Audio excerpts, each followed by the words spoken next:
সম্পাদকীয়তে স্বাগত জানাচ্ছি। আমি তুষার আব্দুল্লাহ। সম্পাদকীয়তে আমার সঙ্গে সেই ভোটের সময় যে যাদেরকে নিয়ে শুরু করেছিলাম বিকেল 4টায় সেই দুইজন সম্মানিত অতিথি আছেন, খন্দকার সাখাওয়াত আলী এবং ডক্টর তোফায়েল আহমেদ। আপনাদের দুজনকেই সম্পাদকীয়তেও স্বাগত। আমরা আলোচনা শুরুর আগে আবার প্রধান শিরোনামগুলি একটু শুনে নিতে চাই। নারায়ণগঞ্জ সিটি নির্বাচনে বেসরকারিভাবে আওয়ামী লীগ প্রার্থী সেলিনা হায়াৎ আইভী নির্বাচিত। সাখাওয়াত হোসেনের সঙ্গে ভোটের ব্যবধান প্রায় ৭৮,০০০।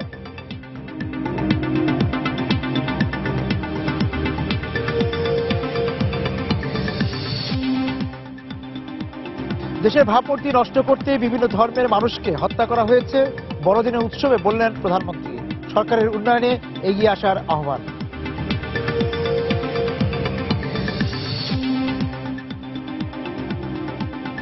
প্রধানমন্ত্রী বিমানের যান্ত্রিক ত্রুটির মামলায় বিমানের ৭ কর্মকর্তার ৭ দিন করে রিমান্ড মঞ্জুর।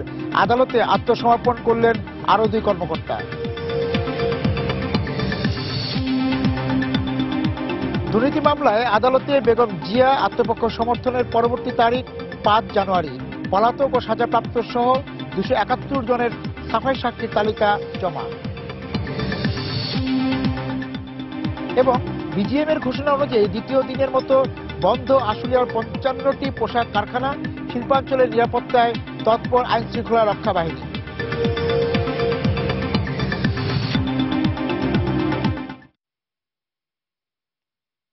আমরা শিরোনামগুলি শুনলাম। আমরা ওই যে আমাদের প্রথম শিরোনামের সঙ্গে আমাদের আলোচনাও সঙ্গতিপূর্ণ যে ব্যবধান ৭৮,০০০। স্যার, ধন্যবাদ।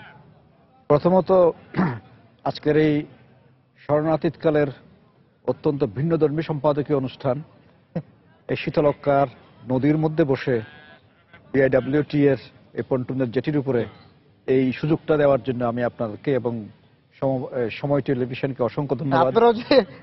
অসংখ্য ধন্যবাদ। একটা পরিবেশ, এই প্রবাহমান নদীর উপরে বসে আমরা নারায়ণগঞ্জের ১৫ নম্বর ওয়ার্ডে বসেই এই নির্বাচনের বিভিন্ন দিক বিশ্লেষণ করার সুযোগ পেলাম। এতে বিশ্লেষণে নতুন মাত্রা যুক্ত হয়েছে নিঃসন্দেহে। আমাদের অভিজ্ঞতার ঝুলিতেও কিন্তু নতুন নতুন অনেকগুলো জিনিস এসছে। ভবিষ্যতে হয়তো এগুলো আমাদেরও কাজে লাগবে, সারা দেশেরও কাজে লাগবে। তো এখন নির্বাচন খুব দ্রুত ফলাফল ঘোষণা হয়ে গেছে এবং সেই ফলাফল ঘোষণার পরে যে আমার কাছে যে অনুভূতি, নারায়ণগঞ্জকে গত ২ দিন বিভিন্নভাবে দেখার সুযোগের পরিপ্রেক্ষিতে নারায়ণগঞ্জবাসীর কাছে বোধহয় এটা কোনো অপ্রত্যাশিত সংবাদ নয়, এটা একটা প্রত্যাশিত রেজাল্ট বা ফলাফল এখানে হয়েছে। এবং তবে এখানে অনেকগুলো বিশ্লেষণের দিক আছে। আমি হয়তো একটু বেশি বলছি, পরে সাক্ষাৎ সাহেব বলবেন। না না, অবশ্যই আমাদের সেট করছি এটা, যে যদি আমরা গতবারের নির্বাচনের ফলাফল দেখি তাহলে এখানে একটু পরিবর্তন দেখা যাচ্ছে। সেই পরিবর্তনটাকেও আমি ইতিবাচকভাবে দেখতে চাই। কারণ গতবার ডক্টর সেলিনা হায়াৎ আইভী ১,৮০,০৪৮ ভোট পেয়েছিলেন, যেটি ছিল মোট প্রদত্ত ভোটের ৬৫%। আর ওনার প্রধান প্রতিদ্বন্দ্বী জনাব শামীম ওসমান পেয়েছিলেন ৭৮,৭০৫ ভোট, ওটা ছিল প্রদত্ত ভোটের ২৮%। এইবার যে আমি শতাংশের হিসাবটা করতে পারিনি, এইবার কিন্তু সেলিনা হায়াৎ আইভীর ভোট ৬,০০০-এর মতো কমেছে। আচ্ছা, আবার গতবার যা শামীম ওসমান সাহেব যে ভোট পেয়েছিলেন তার চেয়ে অনেক বেশি পেয়েছেন জনাব সাখাওয়াত হোসেন খান, তিনি পেয়েছেন ৯৬,৭০০ ভোট। সব মিলিয়ে ২,৭১,৩০২ ভোট কালেকশন হয়েছে।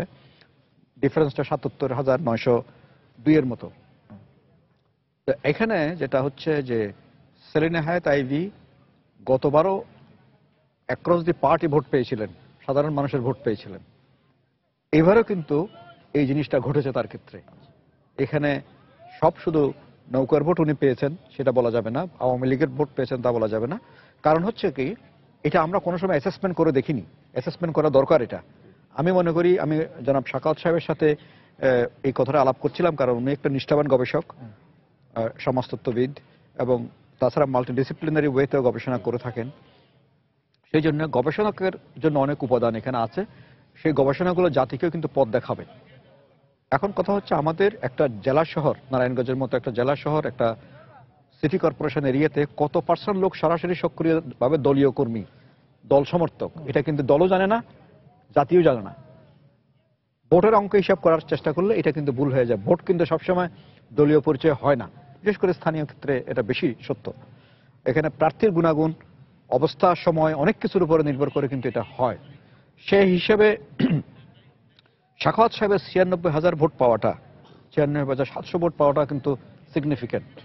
এক্ষেত্রে বিএনপি কিন্তু তাদের আস্থা বিশ্বাস মানুষের উপর, তাদের রাজনীতির উপর বাড়তে পারে। তাদের যে একটা বিপুল সমর্থন এখনো দেশে আছে, তারা সেটা কিন্তু আত্মবিশ্বাস তাদের বাড়তে পারে। এবং সাধারণভাবে রাজনীতিতে অপরিচিত মুখ বলা হচ্ছিল সাখাওয়াত সাহেবকে, কিন্তু প্রফেশনালি বা নারায়ণগঞ্জের লোকাল রাজনীতিতে তার একটা অবদান অবশ্যই আছে। উনি ৯৬,০০০ ভোট পাওয়া, এটা কিন্তু বিএনপির জন্য একটা আশা জাগিয়ে রাখে, বিএনপিকে আশাবাদী করবে এটা। তো সেই সব দিক বিবেচনা করে আমরা যে একটা রাজনৈতিকভাবে মেরুকৃত সমাজে বসবাস করছি বলে ধারণা করছি, অথবা কোনো কোনো সময় আমাদের জাতীয় নেতাদের মুখ থেকে এমন এমন কথা শুনি যে অন্য কোনো দল আছে দেশে, এটা যেন স্বীকারই করতে চান না। এই ক্ষেত্রে এই নারায়ণগঞ্জের এই নির্বাচনটা কিন্তু আমাদের সকল দলকেই কিন্তু এটা ভাবতে সাহায্য করবে যে না, দেশের মানুষের মধ্যে কিন্তু ভিন্ন মতের প্রতি রেসপেক্টও আছে, ভিন্ন মত বিরাজও করে, এবং ভিন্ন মতটা কোনভাবে কখন কিভাবে প্রকাশ পায় সেটাও কিন্তু দেখার বিষয়। সেই জন্য ভিন্ন মত প্রকাশের সুযোগ দিলে, মানুষকে সুযোগ দিলে সবসময় ভালো কাজ অ্যাপ্রিসিয়েটেড হবে, সবসময় ভালো মানুষ অ্যাপ্রিসিয়েটেড হবে, কারণ সমাজে ভালো মানুষের সংখ্যাই বেশি।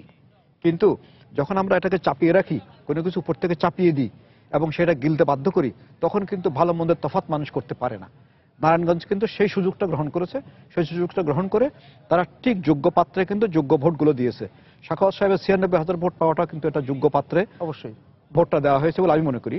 ঠিক সেলিনা হায়াৎ আইভী চলে আসার যে পিছনে যে বড় কারণটা, দীর্ঘদিন ধরে উনি গড়ে উঠেছেন, গড়ে উঠে এখানে কিছু ডেলিভার করেছেন উনি। অনেক সময় আমরা একটা নেতা গড়ে উঠেছে, সে নেতা ডেলিভার করার আগে হয়তো তার অন্যভাবে পতন হয়ে যায়, অত কেন্দ্রের নেতৃত্বের কারণে হয়তো সে আর আগাতে পারে না, বিভিন্ন রকম ফ্যাক্টর কাজ করে। কিন্তু সেলিনা হায়াৎ আইভী সৌভাগ্য বলবো এটা, যে তিনি যেটা গড়ে উঠেছেন সেভাবে তিনি ডেলিভারিও করতে পেরেছেন। তা আমি এই সুযোগে বলবো যে প্রথমত নারায়ণগঞ্জের মানুষের শুভবুদ্ধিকে অভিনন্দন জানাতে হয়। নারায়ণগঞ্জের মানুষ একটা ইতিহাস সৃষ্টি করেছেন একভাবে বলতে গেলে, আরেকভাবে বলতে গেলে নারায়ণগঞ্জের মানুষকে নিয়ে ডাক্তার আইভী একটা নতুন ইতিহাস গড়লেন, এটাও বলা যায়।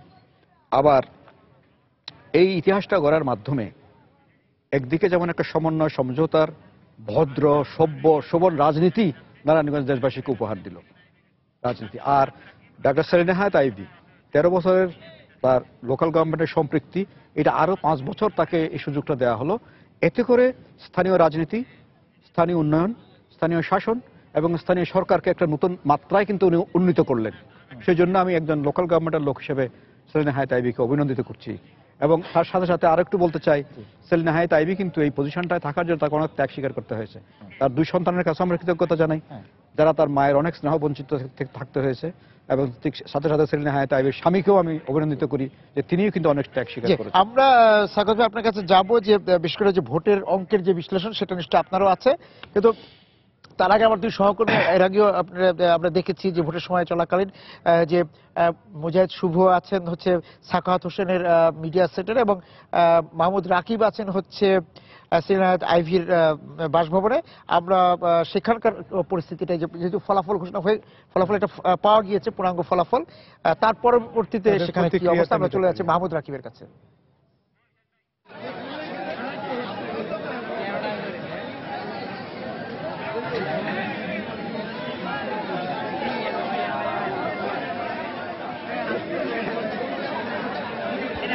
তুষার ভাই, ইতিমধ্যেই বেসরকারিভাবে নির্বাচিত হয়েছেন আগামী ৫ বছরের জন্য নারায়ণগঞ্জ সিটি কর্পোরেশন নির্বাচনে অ্যাডভোকেট ডাক্তার সেলিনা হায়াৎ আইভী। তো আপনি বুঝতেই পারছেন এখানকার যে উল্লাস উচ্ছ্বাস, বিশেষ করে আইভী সমর্থকদের মধ্যে, আইভী ভক্তদের মধ্যে, তারই একটি প্রতিচ্ছবি আমরা এই মুহূর্তে দেখছি আইভীর ঠিক বাসার নিচে তার যে নির্বাচনী কার্যালয়। আপনি যদি দেখেন আমার এই ঠিক পিছনে যত জায়গা আছে, পুরো জায়গা জুড়ে সেলিনা হায়াৎ আইভীর যারা নেতাকর্মী রয়েছেন তারা এই মুহূর্তে এখানে দাঁড়িয়ে তাদের যে প্রতিশ্রুতি দিয়েছিলেন সেগুলি তারা আরেকবার মনে করিয়ে দিতে চান। আপনি দেখছেন যে সাধারণ সাধারণ মানুষ অর্থাৎ যারা আওয়ামী লীগের নেতাকর্মী বা আইভির সমর্থক তারা কিন্তু এখানে সেই আমরা দেখেছি বিকেলের পর থেকেই তারা এখানে ভিড় করেছেন। আপনি দেখছেন যে এখানে কিন্তু সাধারণ মানুষজন প্রচন্ড, এখানে আমরা দেখছি যে সাধারণ মানুষ কিন্তু প্রচন্ড ভাবে এখানে আছেন এবং তারা কিন্তু সেলিনা হায়াৎ আইভির সঙ্গে কিন্তু এখানে প্রচুর সংখ্যক সমর্থক আছেন যারা আওয়ামী লীগের সঙ্গে জড়িত বা তো দেখতেই পাচ্ছেন। আমরা একটু কথা বলবো ডাক্তার সেলিনা হায়াৎ আইভির সঙ্গে, এখানে তিনি আছেন। একটু যদি আমরা এখানে চেষ্টা করছিলাম আসলে ডাক্তার সেলিনা হায়াৎ আইভির সঙ্গে কথা বলবার জন্য, কিন্তু এখানে কিন্তু তিনি কিছুক্ষণ আগে কথা বলেছিলেন, আমরা দেখেছি। তো বুঝতেই পারছেন যে সেলিনা হায়াৎ আইভি এখানে কিন্তু আওয়ামী লীগের কয়েকজন কেন্দ্রীয় নেতা এসেছে, আমরা জানতে পেরেছি তাদের সাথে মূলত কথা বলছেন। তো বুঝতে পারছেন তিনি কিছুক্ষণ আগে কিন্তু গণমাধ্যমের সাথে কথা বলেছিলেন। তিনি যে বিষয়টি বলেছেন যে তিনি তার যে বিজয় তিনি যারা বাংলাদেশের মুক্তিযোদ্ধা আছে এবং বাংলাদেশের যে বঙ্গবন্ধু শেখ মুজিবুর রহমান আছে তাদেরকেই তিনি কিন্তু উৎসর্গ করেছেন। এছাড়া তিনি আরেকটি বিষয় বলেছেন যে তিনি শুধু আওয়ামী লীগ না, তিনি বলেছেন দল মতের ঊর্ধ্বে উঠে আওয়ামী লীগ এবং বিএনপি সবাইকে নিয়ে তিনি একসাথে কাজ করতে চান। এর বাইরে তিনি আরো বলেছেন তার যে উন্নয়নগুলো তিনি করতে পারেননি সেই উন্নয়নগুলো তিনি এখানে সমাপ্ত করবেন আগামী 5 বছর, এবং তিনি এর জন্য কিন্তু সাধারণ মানুষের সহযোগিতা কামনা করেছেন। এছাড়া তিনি আরেকটি বিষয় বলেছেন যে তিনি আগামীকাল তার কথা মতো বিএনপির যিনি প্রার্থী ছিলেন সাখাওয়াত হোসেন খান তার সঙ্গে আগামীকাল সকালেই দেখা করবেন এবং তার সঙ্গে সৌজন্য সাক্ষাৎ করবেন। আপনি জানেন যে তিনি যখন প্রচারণা চলছিল তখনই কিন্তু তিনি বলেছিলেন যে তিনি জয়ী হন বা তিনি হেরে যান, যাই হোক তিনি জয়ী হওয়ার পরে দেখা করবেন এবং সৌজন্য সাক্ষাৎ করবেন সাখাওয়াত হোসেন খানের সঙ্গে। মোটামুটি এখানে একটু উৎসবমুখর পরিবেশ বিরাজ করছে। অ্যাডভোকেট সাখাওয়াত হোসেন খানের কাছে আছেন আমাদের সহকর্মী মুজাহিদ শুভ, আমরা একটু যেতে চাই সেখানকার খবর জানতে। শুভ, আগে কিন্তু বিএনপির মেয়র প্রার্থী যিনি ছিলেন তিনি কিন্তু এখানে সাংবাদিকদের সামনে ব্রিফ করেছেন। তিনি যেটি সুনির্দিষ্টভাবে একটি অভিযোগ দিয়েছেন যে তিনি গণমাধ্যমের মাধ্যমে শুনেছেন যে এখানে বেসরকারিভাবে আইভি তিনি নির্বাচিত হয়েছেন বেসরকারি ফলাফলে। তিনি কিন্তু এখন পর্যন্ত তিনি নিজে লিখিতভাবে কোনো তথ্য পান নাই। একটি অভিযোগ যেটি দিচ্ছেন যে 174টি কেন্দ্রের যে ফলাফল সেই ফলাফলের মধ্যে শুধুমাত্র 30টি কেন্দ্রের ফলাফল তিনি লিখিত অবস্থায় হাতে পেয়েছেন, আর বাকি যে 134টি কেন্দ্রের ফলাফল তিনি কিন্তু লিখিতভাবে হাতে পাননি। এজন্যই আমরা গণমাধ্যমের পক্ষ থেকে কিন্তু সাংবাদিকরা বারবারই তাকে জিজ্ঞেস করেছি যে আপনি সুনির্দিষ্টভাবে আমাদের বলবেন কিনা যে এই নির্বাচন আপনি প্রত্যাখ্যান করেন কিনা অথবা কোনো ধরনের কারচুপি ছিল কিনা। তিনি সেই বিষয়টি কিন্তু আমাদের সামনে এড়িয়ে গেছেন এবং বারবার বলেছেন যে সারাদিন তিনি যে বিভিন্ন কেন্দ্র পরিদর্শন করেছেন সেখানে যে কিছু কিছু অভিযোগ ছিল, কোনো জায়গায় যত ভোট ছিল তার থেকে বেশি কাস্ট হয়েছে, এক ধরনের উল্টাপাল্টা পরিস্থিতি কিছু কিছু তিনি দেখেছেন। এবং একটি কথা তিনি বারবার বলেছেন যে ওই সময় কিছু কিছু ভোটার যারা ছিল তার পক্ষের তারা কিন্তু ভোট দিতে পারেননি।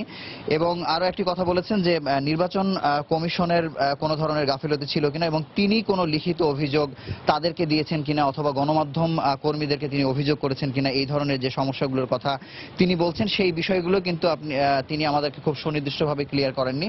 এবং আরো একটি বিষয় বলে রাখি যে তিনি নির্বাচনের মূল যে ফলাফলটি সেটি এখন পর্যন্ত তিনি সুনির্দিষ্টভাবে মন্তব্য করতে রাজি নন এবং তিনি বলেছেন যে সবকটি কেন্দ্রের ফলাফল এখানে তিনি হাতে পেলেই বরং তিনি সামগ্রিকভাবে জানাবেন যে নির্বাচনটি সুষ্ঠু হয়েছে নাকি, তখন তিনি পরবর্তীতে মন্তব্য করবেন। তো এই ছিল বিএনপির মিডিয়া সেল থেকে সবশেষ খবর। আমরা চলে যাচ্ছি তুষার আব্দুল্লাহর কাছে। হ্যাঁ, আমরা আমার দুই সহকর্মীর কাছ থেকে যেটা জানলাম যে সেলিনা হায়াৎ আইভি গণমাধ্যমের সঙ্গে বলেছেন যে ওনার বকেয়া মানে এমনিতে উনি মুক্তিযোদ্ধাদের প্রতি বঙ্গবন্ধুর প্রতি শ্রদ্ধা জানিয়েছেন এবং উনি বলেছেন যে উনি সকল দলমত সকলের ঊর্ধ্বে একজন মেয়র এবং আগামী 5 বছর উনি যে বকেয়া কাজগুলি ছিল সেগুলি শেষ করবেন এবং উনি আগামীকাল সাখাওয়াত হোসেন খানের সঙ্গে যে তার বাসায় দেখা করবেন সেই কথাটি উনি বলেছেন। অন্যদিকে আমার শুভ ছিলেন হচ্ছে সাখাওয়াত হোসেনের মিডিয়া সেন্টার, সেইখানে সাকাত হোসেন গণমাধ্যম কর্মীদের সঙ্গে বলেছেন যে তিনি লিখিতভাবে মাত্র 30টি কেন্দ্রের ফলাফল পেয়েছেন, বাকি ফলাফল পাননি, সেই কারণে কারচুপি বা প্রত্যাখ্যান এই বিষয়ে কোনো মন্তব্য করতে চাননি, নির্বাচন নিয়ে উনি কোনো মন্তব্য করতে চাননি। উনি লিখিতভাবে এই কোন অভিযোগও রিটার্নিং কর্মকর্তার কাছে দেননি, তবে তিনি বলেছেন যে কিছু বিভিন্ন জায়গায় ভোট নিয়ে বিভিন্ন কেন্দ্রে কিছু অনিয়ম উনি দেখেছেন, কিন্তু উনি অভিযোগ কোনো বিষয় করেন এবং উনি ফলাফল সব 174টি কেন্দ্রের ফলাফল পাওয়ার পরে মন্তব্য করবেন। আমরা স্যারের কাছে ফলাফলের বিশ্লেষণ শুনেছিলাম, এখন আপনার কাছ থেকে শুনতে চাই। ধন্যবাদ তুষার। বেসরকারিভাবে যেহেতু আমরা ফলাফল পেয়েছি, বিজিত এবং বিজয়ী দুজনকেই আমরা আমাদের দিক থেকে অভিনন্দন জানাই, কারণ এটাই আমাদের লাস্ট সেগমেন্ট। এই জায়গাতে সত্যিকার অর্থে কিছুটা তো মন খারাপ বা ভালো লাগা এটা থাকবে এবং তার কিন্তু পার্শ্ব প্রতিক্রিয়াও ঘটবে, এটা সময় দেওয়া দরকার। এবং নির্বাচন কমিশনও এই জায়গাটা আমার মনে হয় যে আনন্দ উচ্ছ্বাস প্রকাশ করার ক্ষেত্রে একটা বাধা দিয়ে রেখেছেন, সেটা ভালো। এবং আমি বলবো নির্বাচন কমিশন সহ প্রশাসনকে যে নির্বাচন উত্তর পরিস্থিতির উপরও নজর রাখাটা দরকার, একটা যেন কোয়ালিটি সাইকেল আমরা শেষ করতে পারি। এবং স্থানীয় এই ভালো দৃষ্টান্তের পরিপ্রেক্ষিতে কেন্দ্রীয় নেতৃত্বেরও একটা সময়োচিত রাজনৈতিক মুড নেওয়া দরকার, যেন সেটা একটা ইতিবাচকতার দিকে যায়।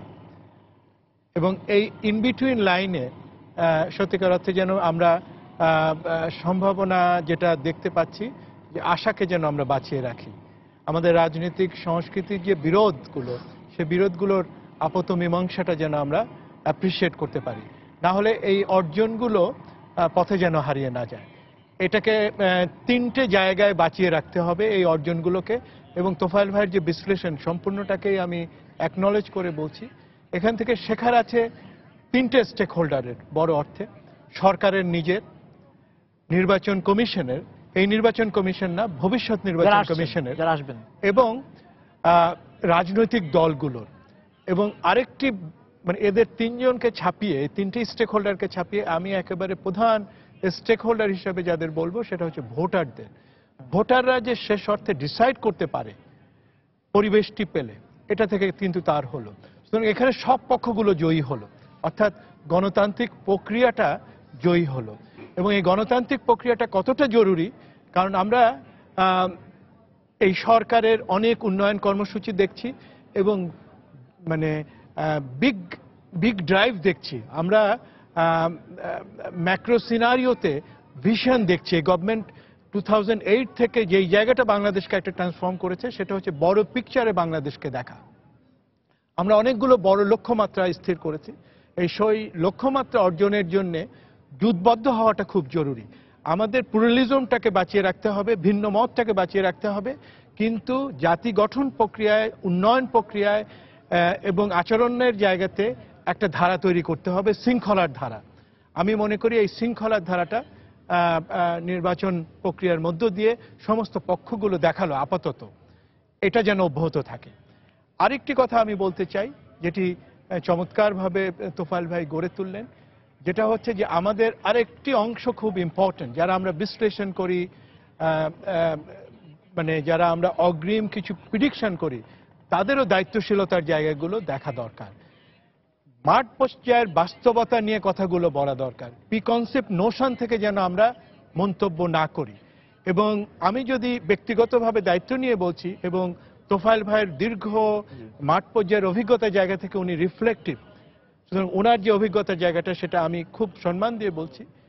সেই সঙ্গে আমরা যারা মূল্যায়ন করব, তাদেরও যেন একটা তৃণমূলের সঙ্গে যোগাযোগ তৈরির ব্যাপার থাকে, নিজেদের পারসেপশনগুলো যেন আমরা তৃণমূলের নামে প্রচার না করি। এবং এই জায়গায় মিডিয়াও কিন্তু একটা ইম্পর্টেন্ট রোল ভূমিকা রাখতে পারে। এবং হোমওয়ার্ক ইজ ভেরি ইম্পর্টেন্ট, সেটি রাজনৈতিক দলের জন্য, নির্বাচন কমিশনের জন্য, মিডিয়ার জন্য। কারণ এই হোমওয়ার্কটাই কিন্তু এই রকম একটা সুষ্ঠু পরিবেশে সবাইকে নিয়ে এই কাজটি সমাধান করতে সাহায্য করলো। তো আমরা এই সম্পাদকীয়তে যেই জায়গায় ঢুকতে চাই, সংলাপের ভিত্তিতে প্রধানমন্ত্রীর একটা স্পেস তৈরি করেছেন, সেটার সুযোগ নিয়ে বিরোধী দলগুলো সম্পৃক্ত হয়েছেন, তারা রাষ্ট্রপতির আমন্ত্রণে ক্রমান্বয়ে বসছেন এবং একটা গুড গেস্টার তৈরি করেছেন। এটাকে বাঁচিয়ে রাখা দরকার এবং একটা সার্চ কমিটি যেন হয়, যেটি আমাদের একটা রীতি তৈরি হয়েছে, আইনের আওতায় নেই কিন্তু সেই রীতির আওতায় সবার কাছে গ্রহণযোগ্য একটা কমিশন আমরা পাবো। সেই কমিশনের আমি তিনটি কাজ আমি মনে করি খুব ইম্পর্টেন্ট। সেটি হচ্ছে সত্যি কথা ক্রেডিবিলিটিটা তৈরি করা, অর্থাৎ নিজেদের প্রোফাইলের প্রতি সদ্বিচার করা।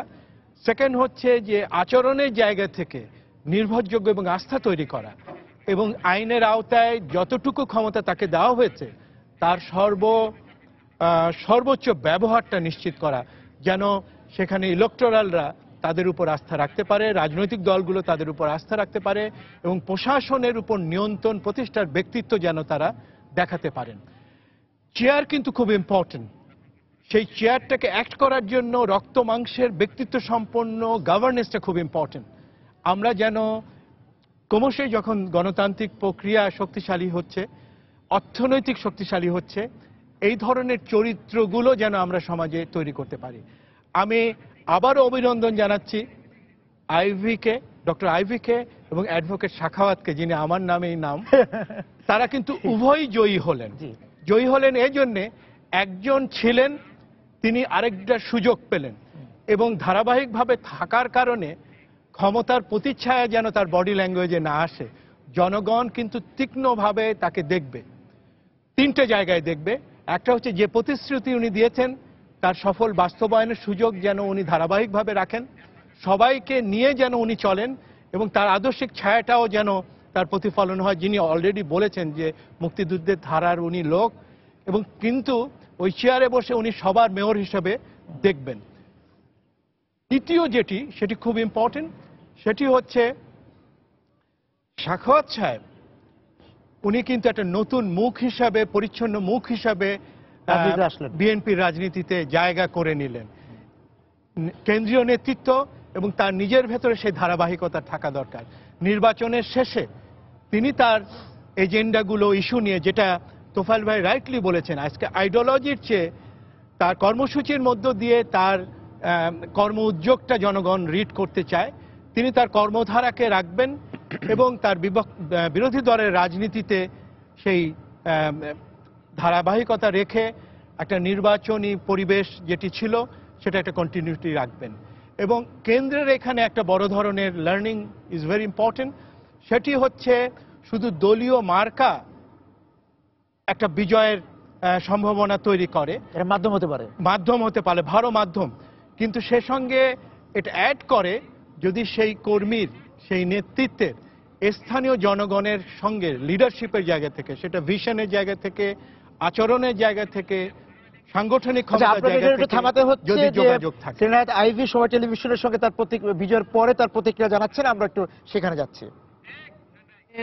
মাননীয় প্রধানমন্ত্রী যে আস্থা এবং বিশ্বাস রেখে আমাকে নৌকা হাতে তুলে দিয়েছিলেন, সেই মর্যাদাটা, সেই সম্মানটা নারায়ণগঞ্জের জনগণ, আপাময় জনগণ সেটা রেখেছে। এই জন্য আমি তাদের প্রতি কৃতজ্ঞতা প্রকাশ করছি এবং সাথে সাথে আমি আমার নারায়ণগঞ্জের সকল আমার দলীয় নেতাকর্মী থেকে শুরু করে অন্য মতের, অন্য দলের, অন্য ধর্মেরও যারা আমার সাথে কাজ করেছে, অর্থাৎ সকলকে আমি কৃতজ্ঞতা জানাচ্ছি। আর আমার এই বিজয় আমি অবশ্য উৎসর্গিত করতে চাই জাতির জনক বঙ্গবন্ধু শেখ মুজিবুর রহমানকে এবং এই বিজয়ের মাসে যারা অক্লান্ত পরিশ্রম করেছে সেই মুক্তিযোদ্ধারা, যারা সর্বক্ষণ আমার পাশে থেকেছে, নারায়ণগঞ্জের সকল মুক্তিযোদ্ধা সহ সারা বাংলাদেশের সকল মুক্তিযোদ্ধাদের আমার এই বিজয় উৎসর্গিত। আমি যেখানে দলমত নির্বিশেষে সকলকে কৃতজ্ঞতা জানাচ্ছি, তাহলে অবশ্যই আমি দলমত সকলকে ঊর্ধ্বে উঠেই কাজ করবো এবং আমি বিগত সময়গুলিতেও আমি তাই করেছি। আমি অবশ্যই আমি একজন দলের কর্মী এবং আমার সাথে দলের তৃণমূল থেকে শুরু করে সকলের সাথে রিলেশন আছে। তাদেরকে সাথে যেমন আমার সম্পর্ক, তদ্রূপভাবে আমি যখন সিটি কর্পোরেশনে বসি তখন সিটি কর্পোরেশনে আমি নারায়ণগঞ্জের সকলের মেয়র, আমি দলমতের ঊর্ধ্বে উঠে সকলকে সাথে নিয়ে কাজ করতে চাই।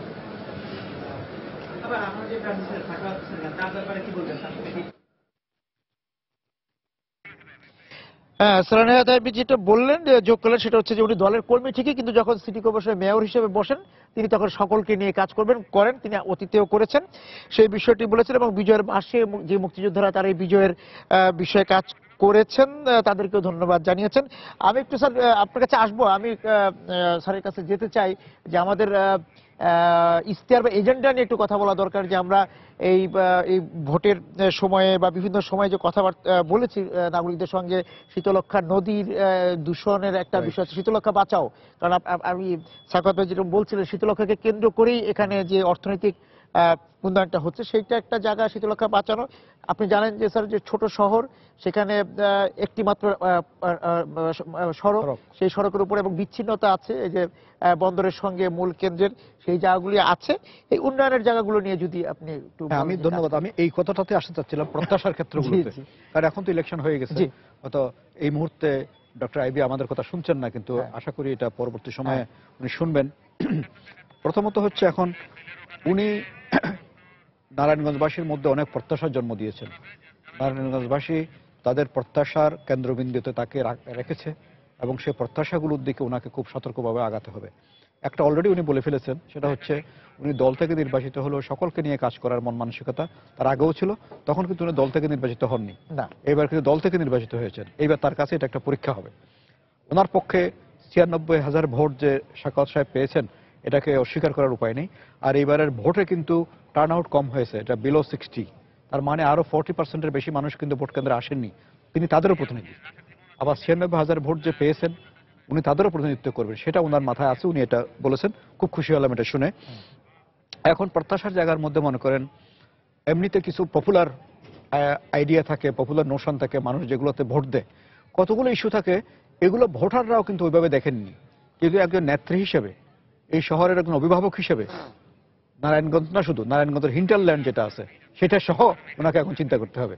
শুধু নারায়ণগঞ্জ সিটি কর্পোরেশন দেখলে এখন হবে না, কিন্তু নারায়ণগঞ্জ সিটি কর্পোরেশনকে ইকোনমিক্যালি ভাইবল করার জন্য বিয়ন্ড নারায়ণগঞ্জ সিটির যে এলাকাটা আছে, হিন্টারল্যান্ড, যে ইকোনমির, নারায়ণগঞ্জের ইকোনমির জাতীয় অর্থনীতির হিন্টারল্যান্ড নারায়ণগঞ্জ, ঠিক একই রকম নারায়ণগঞ্জের অর্থনীতির যে প্রবৃদ্ধি বা কর্মকাণ্ড, তারও হিন্টারল্যান্ড আছে। এই সবটাকে মাথায় রেখে কিন্তু ওনাকে এখন চিন্তা করতে হবে।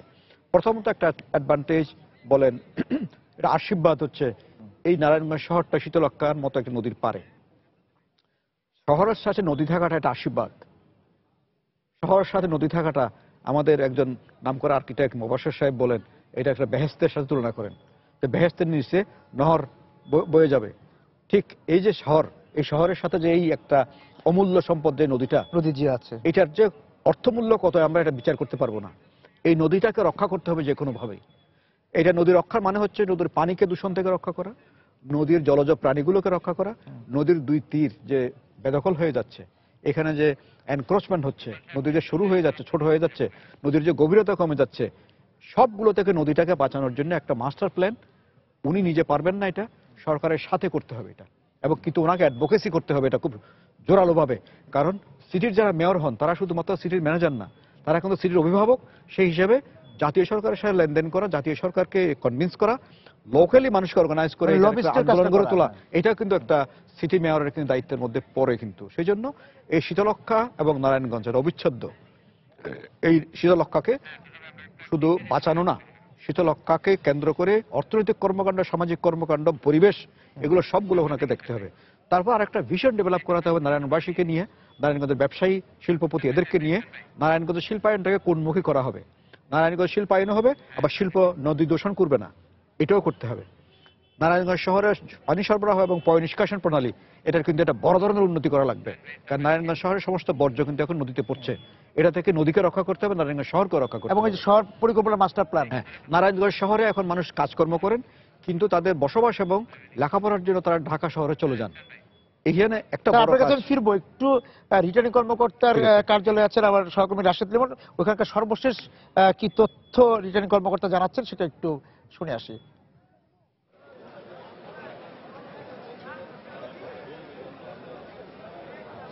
আসলে ভিতরে নারায়ণগঞ্জ ক্লাবের যে রিটার্নিং অফিসারের কার্যালয় সেখানে কিন্তু আমরা দেখছি যে আনুষ্ঠানিকভাবে যে বেসরকারি ফলাফল ঘোষণা হচ্ছে, কিন্তু এরই মধ্যে কিন্তু নারায়ণগঞ্জবাসী জেনে গেছেন যে কে হচ্ছেন তাদের পরবর্তী মেয়র, এবং এই নিয়ে যে উৎসব, এই একটা উৎসবের আমেজ তৈরি হয়েছে পুরো নারায়ণগঞ্জ শহর জুড়ে। বিশেষ করে যেখানে ফল ঘোষণা করা হচ্ছে এই নারায়ণগঞ্জ ক্লাবের ঠিক বাইরে যখন মাইকে আসলে এখানে ফল ঘোষণা করা, বাইরে যারা মানুষ তাদের জন্য মাইকের ব্যবস্থা করা হয়েছে, এবং তারা যখন এই মাইকে শুনছে, তারা যদিও জানে যে কে বিজয়ী হয়েছেন, কিন্তু তারপরও প্রতিটা কেন্দ্রের ফলাফল যখন আলাদা আলাদাভাবে ঘোষণা করা হচ্ছে তখন কিন্তু এই মানুষগুলো আসলে চিৎকার দিয়ে কিন্তু তারা আসলে তাদের আনন্দ প্রকাশ করছেন, এবং তারা কিন্তু আসলে এই বিজয়ী নৌকার প্রতীক সহ এসে এখানে একদম ঠিক প্রত্যেকবারই যখন নৌকার ভোট সংখ্যা ডিক্লেয়ার করা হয়, নৌকার ফলাফল ঘোষণা করা হয়, প্রত্যেকবারই কিন্তু আসলে তারা কিন্তু এই যে চিৎকার করে তাদের আনন্দ প্রকাশ করছেন, এবং পাশাপাশি তারা কিন্তু নৌকা এবং সেলিনা হায়াৎ আইভীর পক্ষে বারবার স্লোগান দিচ্ছেন, এবং এই স্লোগানে কিন্তু তারা নৌকা নৌকা বলে স্লোগান দিচ্ছেন, এবং আমরা দেখছি যে তারা কিন্তু তাদের এই জয়কে মানে এই জয়ের এই যে বার্তাটা শুনছেন এখানে বসে, এটাই তাদের কাছে একটি আনন্দ।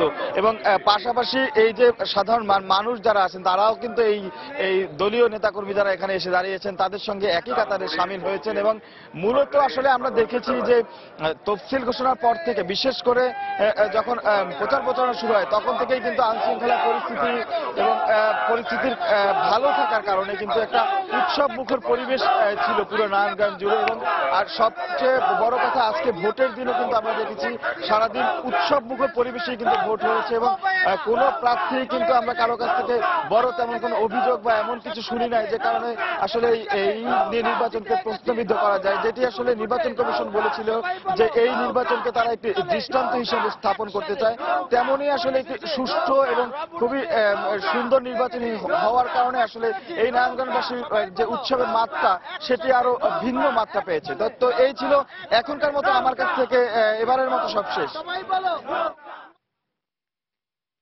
আমরা ওই যে উল্লাসের কথা শুনছিলাম সেলিনা হায়াৎ আইভী বা আওয়ামী লীগ সমর্থকদের। আমি 2-3 মিনিট বলে শেষ করি, কারণ সাকাত সাহেব কথা বলবেন। প্রথমত যে কথাগুলো অনেকগুলো বলে ফেলেছি, তার মধ্যে যেটা আরো বলতে চাচ্ছিলাম সেটা হচ্ছে যে এখন ডক্টর আইভী এখন শুধু মেয়র না, উনি নারায়ণগঞ্জের জনমানুষের নেত্রী, সেটা উনি মাথায় রাখবেন। অন্যদিকে বিএনপির জন্য হচ্ছে জনাব সাখাওয়াত এখন কিন্তু বিএনপির রাজনীতির ভাগ্যাকাশে একটা উদীয়মান নক্ষত্র, তাকে কিন্তু হারিয়ে দেওয়া যাবে না। বিএনপি যেন তাকে ঠিকভাবে মূল্যায়ন করে ভবিষ্যতে আগায় দেয়, সেটা একটা দেখতে হবে। আর এই নির্বাচন থেকে ইমিডিয়েট আরেকটা নির্বাচন, আগামী নির্বাচন কমিশন হোক, এই নির্বাচন কমিশন যেভাবে হোক না কেন কুমিল্লা নির্বাচন আসবে, সেই নির্বাচনটাও যেন এইরকম পরিচ্ছন্ন একটা নির্বাচন করা যায়। এই নির্বাচন না যদি ইমিডিয়েটলি হবে, এটাও 1-2-3 মাসের মধ্যে, ওই দিকে কিন্তু একটা নজর সরকারকে, নির্বাচন কমিশনকে, সবাইকে এবং কুমিল্লার অধিবাসীগণকে, কুমিল্লার রাজনৈতিক দলগুলোর নেতৃবৃন্দকে এই নির্বাচনটা তাদের ভালো অভিজ্ঞতা তারা আশা করি পর্যবেক্ষণ করেছেন বা করবেন। আমি এই মুহূর্তে আর বেশি কিছু বলবো না। আমি আপনার কাছে এর সঙ্গে শুধু একটু যোগ করবো যে কাউন্সিলরদের কথা, যে সেলিনা হায়াৎ আইভীকে তো কাউন্সিলরদেরকে নিয়ে কাজ করতে, এবং সেখানে এজেন্টের কথা আমরা বলি, সেটা যে তৃণমূলের এজেন্টের, কারণ ওয়ার্ড ভিত্তিক বিষয়টা তো আসলে আমাদের কাউন্সিলরদের কাছ থেকে আসে, এবং সংরক্ষিত মহিলা আসনে যারা আসেন তারাও অনেক সময় স্যার জানেন যে কাজ খুঁজে পান না, আপনিও জানেন, আমরা সবাই জানি। এই জায়গাতে আপনার কথার সঙ্গে যদি একটু যোগ করে দেন। ধন্যবাদ আপনাকে। তোফায়েল ভাই মূলত একটা খুব থটফুল স্কেলিটন দাঁড় করিয়ে দিয়েছেন, সো কথা বলা সহজ হবে। এখানে ডক্টর আইভীর যে মূল অ্যাটিটিউডটা সেটা অ্যাপ্রিসিয়েট করার মতন। উনি একটা পার্টিসিপেটরি ফ্রেম নিয়েই কাজটা করবেন, যেটা তোফায়েল ভাই বলেছেন সেটা তাকে আবার স্মরণ করিয়ে দেওয়া, এবং তার আশেপাশের লোকরা তাকে সেই জায়গায় সাহায্য করবে। এটা যেন মেয়র অফিসটা যেন দলমুক্ত রাখা সম্ভব, দলীয় প্রভাব মুক্ত হয়, এবং এখানে যে সম্পদ আসবে সেই সম্পদের সর্বোচ্চ ব্যবহার যেন হয়। বিগত দিনের সেটার একটা ট্র্যাক রেকর্ড উনি রেখেছেন, সুতরাং ওনার যে অতীতের কাজ, অতীতের যে ধারা, সেটা কন্টিনিউশন কিন্তু মানুষ দেখতে চাইবে, এবং সেখানে এই কাউন্সিলরদের সহযোগিতা ভীষণভাবে দরকার। কাউন্সিলরদের অনবোর্ড নিতে হবে, কিন্তু সেখানে একটা দুর্বলতার চেহারা থাকবে, কারণ সংরক্ষিত মহিলা আসন এবং কাউন্সিলর যারা আছেন, শিক্ষাটা কিন্তু একটু ইম্পর্টেন্ট। সেই জায়গায় একটা দুর্বলতা প্রোফাইলগত আমরা দেখছি, কিন্তু উনি তার অতিরিক্ত নেতৃত্ব সেখানে বিনিয়োগ করবেন, এদেরকে সহযোগিতার করতে সাহায্য করবেন এবং অনবোর্ড নেবেন, এবং ওনারশিপটা তাদের যদি উনি তার পরিকল্পনাটা জানিয়ে করেন, তারাও কিন্তু এই ওনারশিপটা নেবে। আমি তোফায়েল ভাইয়ের সবগুলো কথাকে একনলেজ করে কয়েকটা কথা বলতে চাই। একটি হচ্ছে যেটা খুবই চমৎকারভাবে তোফায়েল ভাই আর্টিকুলেট করেছেন, ইকোনমিক গ্রোথ সেন্টার হিসেবে একটা ভালো কেস স্টাডির সুযোগ কিন্তু নারায়ণগঞ্জ আছে।